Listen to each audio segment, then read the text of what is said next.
Hey, what's going on, guys? Matty Doms here, back with another Pokemon Go video. And here I am today walking around the city, and not in a park or not really anywhere that has Pokestops or that's actually even good for the game. I'm just walking. And I'm doing that sort of as an experiment, but also just because I'm bored and it gives me something to do here this afternoon. But I know a lot of you guys might be playing from home or might be playing in a rural area where you don't have access to stuff. So I kind of want to do an experiment myself and see exactly what that's like.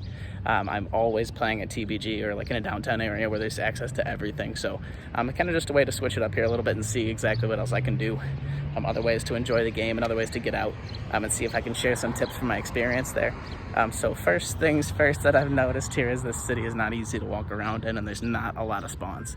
Storefront areas tend to do a little bit better. I'm walking through a little bit more of a neighborhood right now and not so much. So, it's kind of how it goes. You got to take the good with the bad there, but it is what it is. I'm going to catch you back here later. Sorry about that. I was walking in front of a bunch of people getting out of their house, so I didn't really want to get them on camera. But anyways, guys, I have been walking around here today, and I have noticed that it's quite a bit different from walking in the park.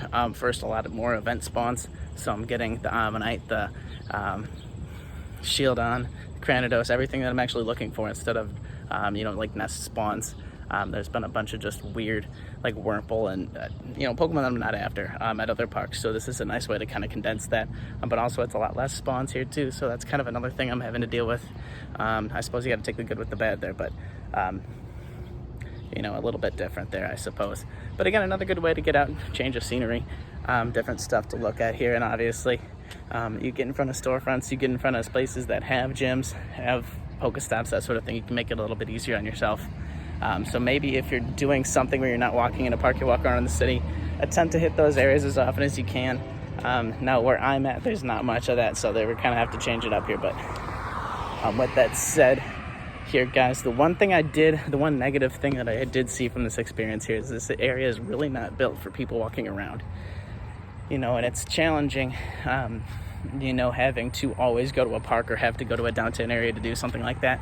I'd like to be able to just walk from home and kind of do my own thing.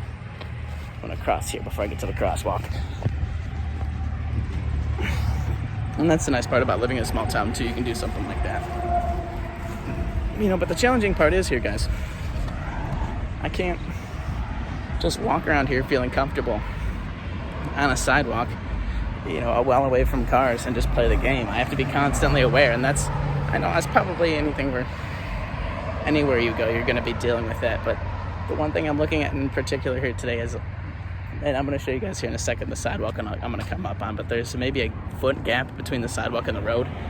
And as a person that's walking, that's a little frustrating because you obviously have to focus on the road. You have to focus on the cars coming at you, not what you're doing here. I was watching a video earlier this week, or maybe about a week ago. It's talking about urban planning. And just in general, how people design a city to make it advantageous for everybody, for cars, for walkers, for bikers, all peoples, all walks of traffic, everything like that. And what they said is, some of the better cities around the world are the most livable places in the world, have access for all of these. And they don't prioritize one over the other. They make it good for everybody, or at least give those people some options. And, and the challenge I'm finding here is it's very much car-based, that people don't really have very many options if you're a walker or a biker even. It's like someone that just gets around without a vehicle. There's not any great means to do that. And I'm actually coming up on the section right here. I'm going to see if I can give you guys, well, it's coming up here in a second, so I'm going to hold off. But it doesn't give walkers very much, I suppose, access. If they needed to get around anywhere, like there's a bridge coming up, well, I suppose on the opposite side of where I'm going here, but there's a bridge coming up there that doesn't have a walking path at all. So essentially you're walking right next to a guardrail, right next to, essentially on a highway, just trying to get over to the other side of town so you can go to Walmart, Kroger, whatever, from where I'm at. So it is a little bit frustrating. Now here I am at that sidewalk I was talking about. So guys, you'll see here I am walking, and the sidewalk is right there. Literally, here's the street, and there's cars, and unfortunately they're coming the other way so I can see them right now, but this goes all the way up. I'll show you guys here. This goes all the way up the street, so I don't really have a choice to walk this whole way, and this is my way back. So, it is what it is, but with that said here, guys, I don't know, I just kind of want to share those 2 cents worth. It's a little bit frustrating being a Pokemon Go player and having to be forced into certain areas and not being able to explore wherever you want because it's not walkable or it's not safe. I don't know. I suppose just a bit of venting there. But guys, I hope you enjoyed the video. I'm going to keep this one about short. Please like, comment if you like what you see in here. If you've subscribed, you're the reason I wake up in the morning, guys. You make me happy. You're the reason I keep making these videos. So please stay subscribed, and if you're not, please do, because I'm going to keep making great videos, and they're going to get better than this. But guys, I hope you enjoy it. We'll see you next time. Peace.